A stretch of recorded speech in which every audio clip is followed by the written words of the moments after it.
అందరికీ నమస్కారం అండి. Subscribe my channel Kala's lifestyle అండి. మన సనాతన ధర్మం గురించి మొత్తం మన రామాయణం గురించి, శివపురాణం గురించి అన్నీ చెప్పుకుందామండి. నేను ఇప్పుడైతే మాత్రం మహాభారతం గురించి చెప్తున్నానండి. ఈ వీడియోస్ మాత్రం ఇలాగే వస్తుంది. ప్లీజ్ నన్ను సపోర్ట్ చేయండి. అండ్ నిన్న క్వశ్చన్ అడిగాను కదండి.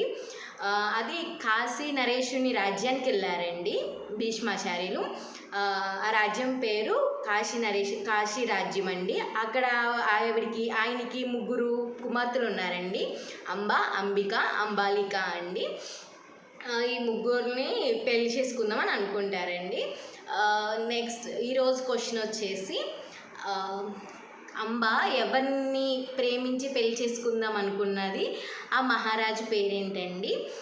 సెకండ్ క్వశ్చన్ వచ్చేసి, భీష్మాచార్యుల వల్లే నా జీవితం నాశనం అయిపోయింది, నాకు న్యాయం కావాలి అని వెళ్ళి అడుగుతారండి భీష్మాచార్యుల్ని. నేను మిమ్మల్ని పెళ్లి చేసుకుంటాను, లేకపోతే మీకు శిక్ష పడేలా చూస్తాను అని చెప్తారండి. అప్పుడు భీష్మాచార్యులే అంటారు, మీరు వెళ్ళి నా గురువు గారిని కలవండి, ఒకవేళ నేనే తప్పు చేసి ఉంటే మాత్రం మా గురువుగారే నాకు శిక్ష వేస్తారు అని చెప్తారండి.